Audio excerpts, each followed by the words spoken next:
صلی اللہ علیہ وآلہ وسلم ملک شام اپنے چچا کے ہمراہ تشریف لے جاتے ہیں۔ چچا جان پہلے تو عمر کا تقاضا دیکھتے ہوئے ساتھ لے جانے کے لیے راضی نہ تھے، لیکن فرمایا کہ یہاں مکہ میں کون ہے میرا جس کے سہارے آپ مجھے چھوڑ کر جا رہے ہیں؟ تو پھر حضرت ابو طالب نے نبی کریم صلی اللہ علیہ وسلم کو اپنے ہمراہ دیے۔ بصرہ شام، یہ شام کا ایک علاقہ ہے۔ بعض یہ کہتے ہیں کہ آج کل وہ جگہ جوردن میں ہے، اور صحیح بات یہ ہے کہ یہ جوردن اور سیریا کے بارڈر پر بصرہ شام، وہیں سے جوردن کی جو سرحدیں ہیں وہ شروع ہوتی ہیں۔ آج بھی وہ درخت جس کے نیچے نبی کریم صلی اللہ علیہ وسلم جلوہ فرما ہوئے تھے، آج بھی وہ درخت صحرا میں ہرا بھرا اور تر و تازہ ہے۔ انٹرنیٹ پہ آپ دیکھ سکتے ہیں آج بھی، اور اس کے قریب ہی وہ خندق ہے جو بحیرہ راہب کے جو عبادت خانہ تھا۔ بحیرہ راہب جس کا نام اصل میں پطروس تھا، اور یہ بحیرہ وہ تھا جس کے بارے میں مورخین نے لکھا ہے کہ حضرت عیسیٰ علیہ السلام نے اپنے حواریین کو جو علم عطا فرمایا تھا، نسل در نسل چلتا ہوا بحیرہ راہب کے پاس وہ علم تھا۔ یعنی جس طرح خلیفہ کہتے ہیں، اسی طرح سے بحیرہ یہ حضرت عیسیٰ علیہ السلام کے خلفاء میں سے تھے۔ بحیرہ راہب جب اہل مکہ کا قافلہ، قریش کا قافلہ، اور یہ قریش گرمیوں میں یہ ملک شام جایا کرتے تھے اور سردیوں میں یہ تجارت کے لیے یمن کی طرف جایا کرتے تھے۔ قرآن نے سورہ قریش میں اس کا تذکرہ فرمایا، لِإِيلَافِ قُرَيْشٍ إِيلَافِهِمْ رِحْلَةَ الشِّتَاءِ وَالصَّيْفِ۔ شتا یہ سردی کی موسم کو ونٹر کو کہا جاتا ہے، اور صیف یہ گرمی کی موسم کو سمر کو کہا جاتا ہے۔ اور اس دور میں بھی ان کے پاس کافی زیادہ تعداد میں مال ہوا کرتا تھا، کیونکہ کھیتی باڑی تو تھی نہیں۔ جو بارش ہوتی تھی کئی عرصے کے بعد، وہ بارش صرف ان کے جانوروں کے لیے چارہ اگاتی تھی پہاڑوں پر، اس کے علاوہ اور کچھ نہ تھا، یا ان کے لیے جو پانی کی جو جھیلیں تھی بس وہ بھر جایا کرتی، ورنہ کھیتی باڑی کا تو وہاں نام و نشان تک نہیں تھا۔ اور پورا مکہ یہ ایک کمپنی کی طرح تھا، جس طرح ایک کمپنی ہوتی ہے اسی طرح پورے اہل مکہ کے شیئرز اس میں تھے، اس بزنس میں۔ اب جو جا نہیں سکتے تھے وہ اپنا شیئرز ان کاروبار میں دیا کرتے تھے، اور جو کچھ منافع ہوتا ان کے شیئرز کے حساب سے پھر ان میں تقسیم کیا جاتا تھا۔ تاریخ کی کتابوں میں آتا ہے کہ ابو سفیان جس قافلے کو لے کر ہجرت کے بعد جب میدان بدر میں جنگ بدر ہوئی، اس وقت ابو سفیان جو قافلہ لے کر ملک شام سے چلے تھے، اور مسلمانوں نے جس قافلے کا تعاقب کیا تھا، اس کی ویلیو جو مال اس میں تھا 40,000 سونے کے سکے سے زیادہ کی ویلیو کا مال تھا۔ یعنی یہ نہیں کہ چند ہزار کا یہ مال ہوتا تھا، تمام اہل مکہ کا سرمایہ اس میں لگا ہوا ہوتا تھا۔ تو یہ جایا کرتے تھے سردیوں میں یمن کی طرف، اور گرمیوں میں یہ سیریا شام کی طرف جایا کرتے تھے، اس لیے کہ شام اس وقت عرب اور مغربی ممالک کے درمیان کا یہ سینٹر تھا، اور عرب کی یا ایران کی طرف کی جو چیزیں تھیں وہ ملک شام میں لائی جاتی تھی، اور مغرب کے ممالک میں اس کو بھیجا جاتا تھا، اور مغربی ممالک کی جو چیزیں ہوتی تھی وہ سیریا میں آیا کرتی تھی، اور سیریا سے پھر یہ عرب اور ایران اور یمن دوسرے علاقوں میں اس کو بھیجا جاتا تھا۔ تو بحیرہ راہب نے جب دیکھا، اس سے پہلے تو وہ کبھی ان قافلے والوں کو طرف توجہ نہ کرتے تھے، اگنور کیا کرتے تھے، لیکن جب قافلہ آ رہا تھا وہ ونڈو پہ کھڑے تھے، دیکھا کہ ان قافلے میں ایک بچہ ہے جس کے سر پر بادل سایہ کر رہا ہے، جدھر جدھر وہ بچہ جاتا ہے بادل کا ٹکڑا اس کے ساتھ جاتا ہے۔ اب جب دور سے اس نے یہ دیکھا، جب قریب آیا تو غور سے نبی کریم صلی اللہ علیہ وسلم کے چہرے انور کو دیکھنے لگے اور سمجھ گئے کتاب کی جو تعلیم ان کے پاس تھی، اس کتاب کی تعلیم کی روشنی میں کہ یہ وہی ہیں جن کی بشارت حضرت عیسیٰ علیہ السلام نے دی ہے۔ وَمُبَشِّرًا بِرَسُولٍ يَأْتِي مِن بَعْدِ اسْمُهُ أَحْمَدُ فَلَمَّا جَاءَهُم بِالْبَيِّنَاتِ قَالُوا هَذَا سِحْرٌ مُبِينٌ۔ اب بحیرہ راہب اس سے پہلے تو کبھی قافلے والوں سے ملا نہ تھا، لیکن اس دن وہ نیچے اترا، سرکار سے گفتگو کرنے کا اور جو نشانیاں اس نے پڑھی تھی مزید ان نشانیوں کو دیکھنے کا شوق بحیرہ راہب کو نیچے لے آتا ہے۔ قافلے والوں سے جا کر کے کہا کہ آج شام کو آپ سب نے میرے گرجے میں کھانا کھانا، آپ سب کی دعوت۔ اب اہل مکہ حیران رہ گئے کہ اس سے پہلے تو یہ کبھی ہم سے ملاقات نہ کی، اس سے پہلے یہ کبھی ہمارے پاس چل کے آئے نہیں، اور آج یہ ہمیں دعوت دینے کے لیے آئے ہیں۔ پوچھنے لگے کہ کیا بات ہے، معمول کے خلاف کہنے لگے کہ آپ ہمارے مہمان ہیں، بل آج میرا دل یہ کرتا ہے کہ تم سب کا میں کھانا بناؤں، تم سب میرے وہاں شام کا کھانا کھاؤ۔ اب جب شام کا وقت ہوا تو تمام اس کھانے میں شریک ہوئے، لیکن بحیرہ راہب کی نظر آقا صلی اللہ علیہ وسلم کو تلاش کر رہی، سرکار آنے والوں میں نہ تھی۔ پوچھا کہ کوئی باقی تو نہیں رہ گئے؟ کہا قافلے والوں نے کہ ایک چھوٹا بچہ رہ گیا ہے جس کو ہم نے ہمارے سامان کی اور ہمارے جانوروں کی حفاظت کے لیے چھوڑا۔ فرمایا کہ نہیں، کوئی چھوٹا کوئی بڑا باقی نہیں رہنا چاہیے، جاؤ اور ان کو لے آؤ۔ سرکار کے چچا تھے حارث بن عبد المطلب، یہ گئے اور نبی کریم صلی اللہ علیہ وسلم کو بلا لایا۔ کھانا کھانے کے دوران بحیرہ راہب سرکار کے سامنے بیٹھا رہا اور بغور آقا صلی اللہ علیہ وسلم کو دیکھتا رہا۔ جب سب کھانے سے فارغ ہو گئے تو بحیرہ نے کہا کہ مجھے تھوڑی دیر اس بیٹے سے گفتگو کرنی ہے، مجھے کچھ تنہائی دے سکتے ہو؟ قافلے والوں نے کہا ٹھیک ہے، گفتگو کرو۔ اب ایک تنہا کمرے میں بحیرہ راہب نبی کریم صلی اللہ علیہ وسلم کو لے کر کے جاتے ہیں۔ امتحان کے طور پر کہا کہ میں تمہیں لات اور عزا کی قسم دیتا ہوں، میں جو کچھ کہتا ہوں کیا تم اس کا جواب صحیح دو گے؟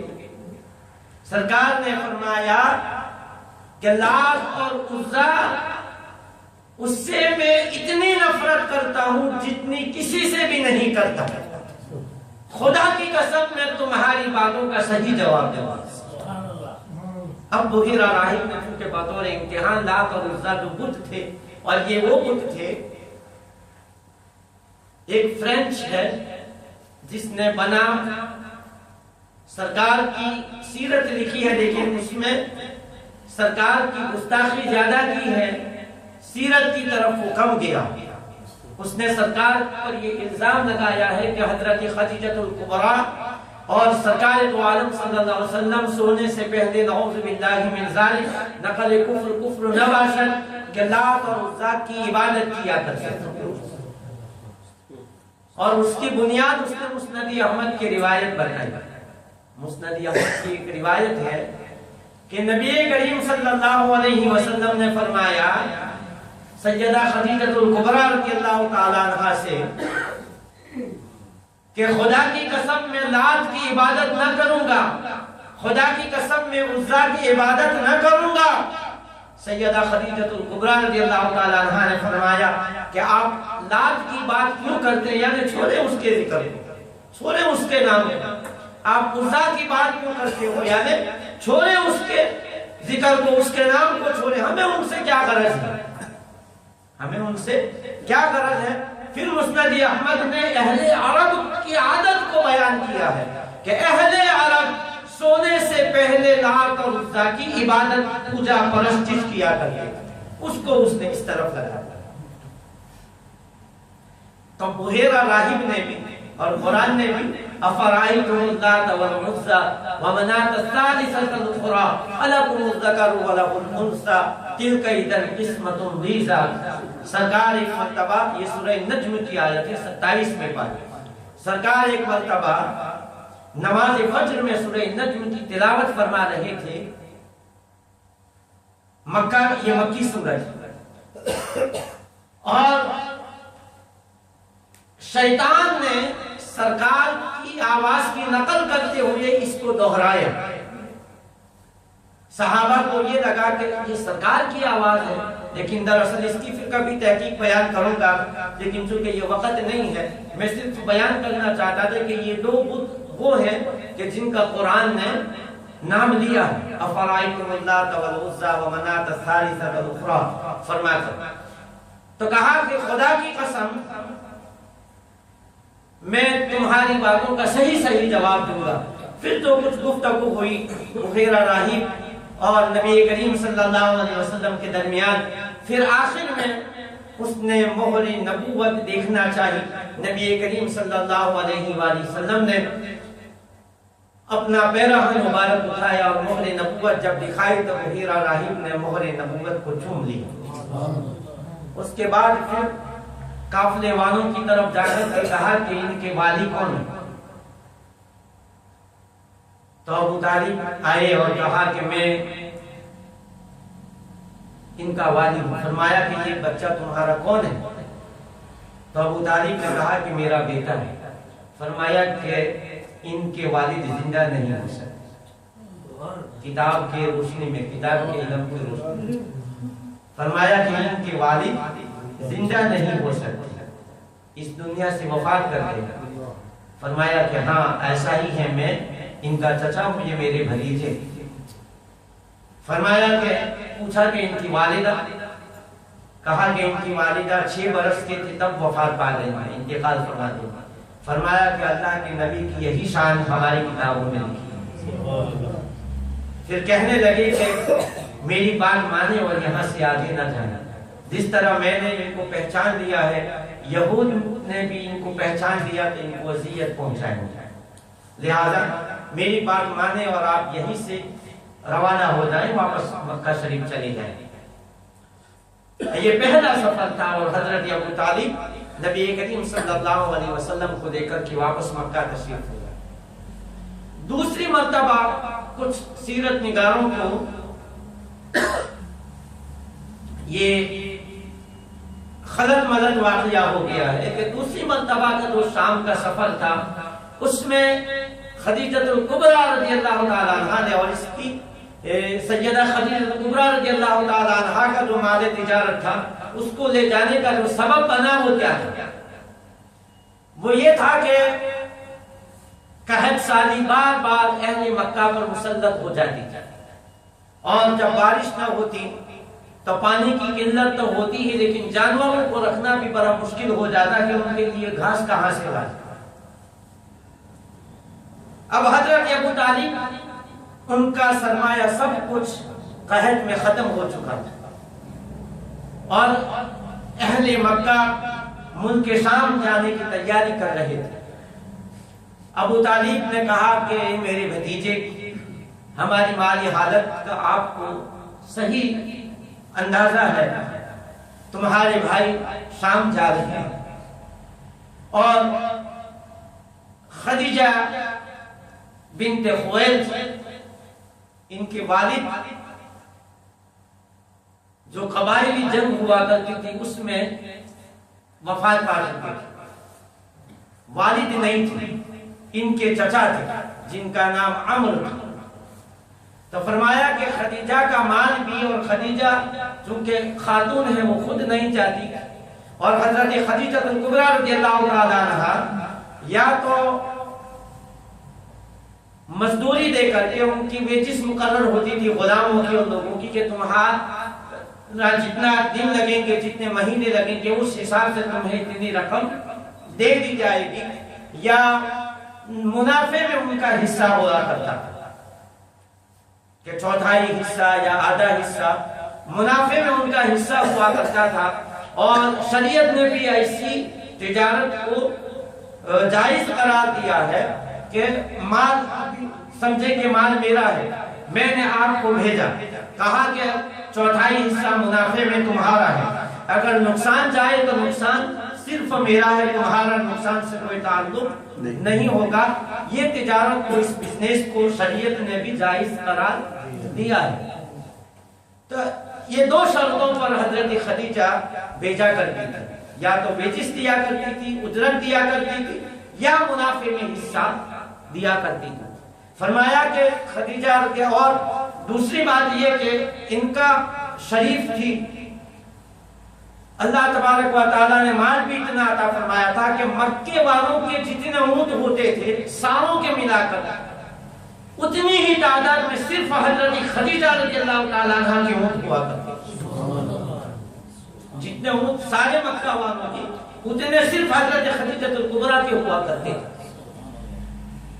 فرمایا کہ آپ جائیں اور ان سے کہیں، تو نبی کریم صلی اللہ علیہ وسلم کی غیرت نے یہ گوارا نہ فرمایا کہ اپنا دست کرم کسی کے سامنے پھیلائے۔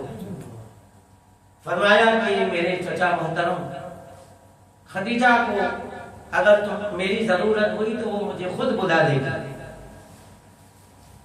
مجھے خود بلا دیں گی۔ فرمایا کہ آپ جاؤ، آپ کا حسن اخلاق، آپ کی سیرت کا شہرت اتنا ہے، شہرت اتنی ہے کہ وہ آپ جائیں گے تو منع نہ کریں گے۔ جب وہ دوسروں کو بیچتی ہیں تو آپ اگر ان کا مال لینے کے لیے، لے جانے کے لیے تیار ہوں گے تو آپ کو وہ بھلا کیسے انکار کریں گے۔ جب سرکار نے یہ جواب عطا فرمایا تو حضرت ابو طالب نے فرمایا کہ کہیں ایسا نہ ہو کہ دوسرے لوگ تمہاری جگہ پر چلے جائیں، اور جب وہ چلے جائیں تو ہم ہاتھ مل کر بیٹھ جائیں، اور یہ گفتگو چچا اور بھتیجے کے درمیان جو ہوئی کسی طریقے سے سیدہ خدیجہ کبریٰ رضی اللہ تعالیٰ عنہا تک پہنچ گئی، اور انہوں نے خود نبی کریم صلی اللہ علیہ وسلم کو پیغام بھیجا۔ اور نبی کریم صلی اللہ علیہ وسلم کو جب پیغام بھیجا، سرکار تشریف لے گئے، اپنے غلام میسرہ جن کا نام تھا، غلام کو کہا، کچھ جو ہے جنہوں نے تعصب کیا، اینک پہنی ہوئی ہے، وہ یہ کہتے ہیں کہ حضرت خدیجہ کبریٰ نے اپنے غلام میسرہ کو سرکار پر نگاہ رکھنے کے لیے بھیجا۔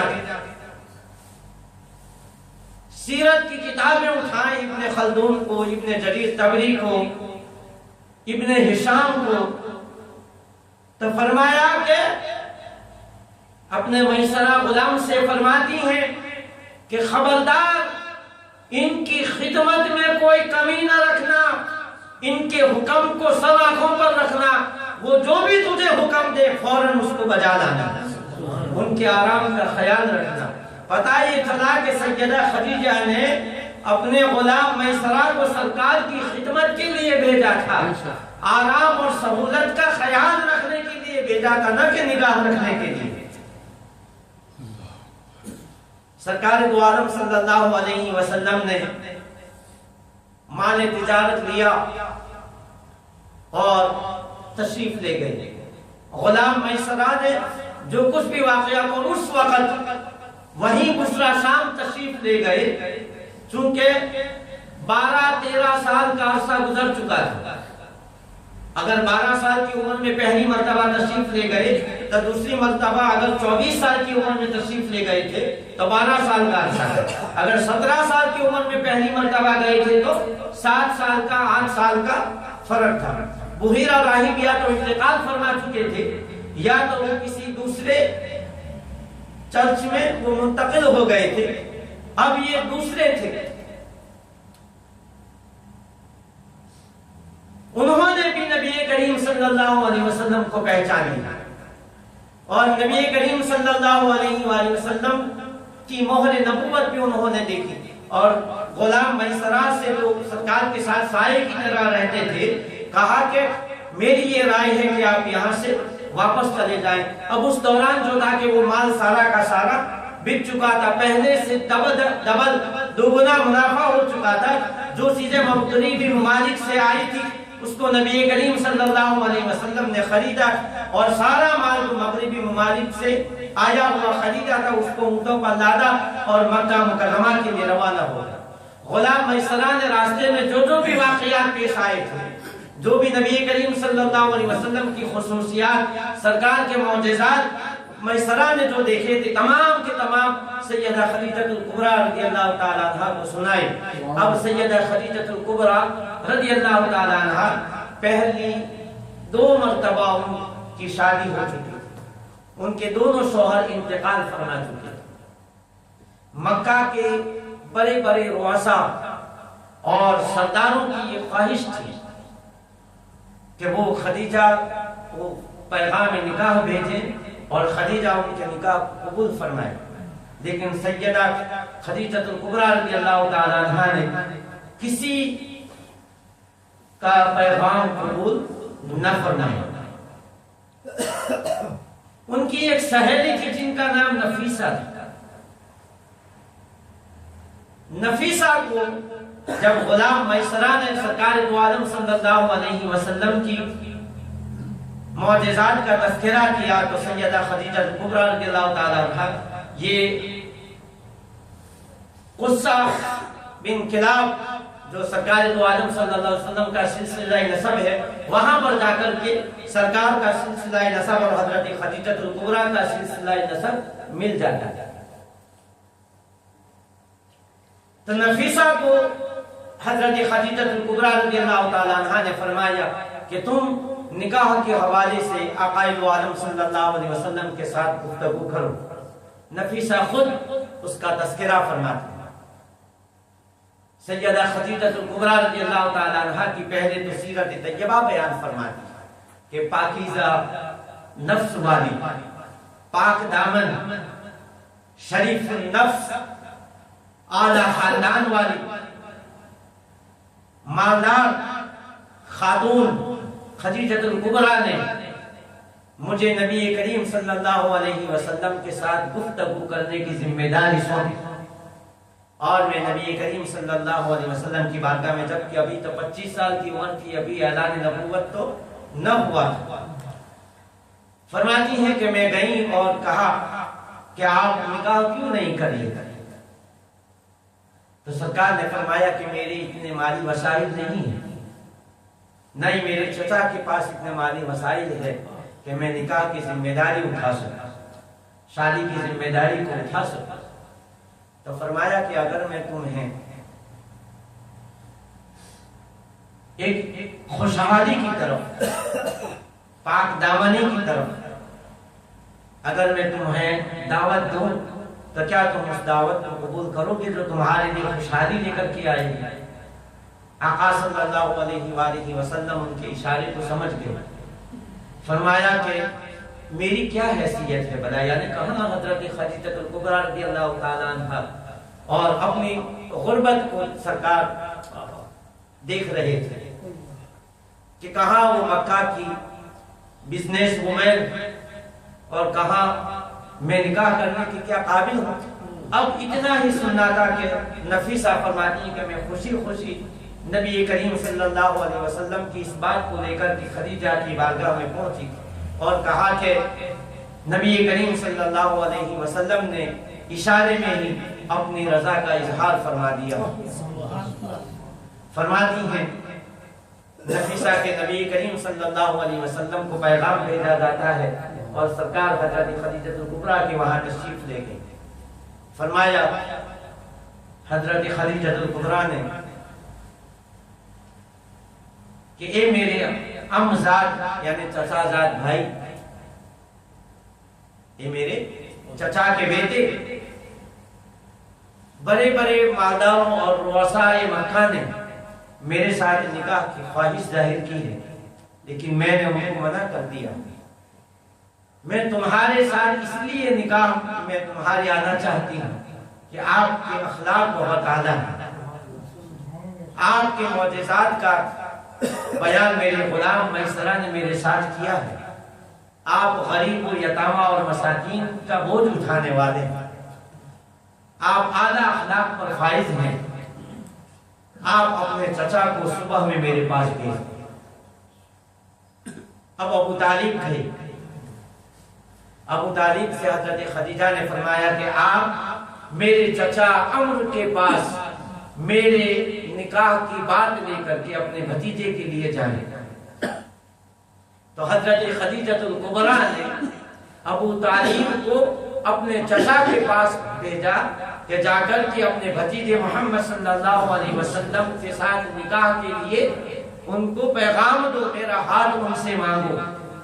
اب تمام شرفائے عرب، شرفائے مکہ جمع ہوئے اور حضرت ابو طالب نے تاریخی خطبہ پڑھا نکاح کا۔ اور نکاح کا خطبہ کیا تھا؟ سب سے پہلے تو اللہ تبارک و تعالیٰ کی حمد و ثنا بیان فرماتے ہیں۔ اللہ تعالیٰ کی حمد و ثنا کے بعد فرماتے ہیں کہ وہ رب جس نے ہمیں خانہ کعبہ کا متولی بنایا ہے، وہ رب جس نے ہمیں حاجیوں کی خدمت بھی معمول کیا، اللہ تبارک و تعالیٰ نے ہمیں اپنے گھر کا خادم بنایا ہے اور ہمیں اس شہر میں پیدا کیا ہے جہاں پر اللہ تبارک و تعالیٰ نے حضرت ابراہیم و اسماعیل علیہ السلام کو خانہ کعبہ بنانے کا حکم فرمایا۔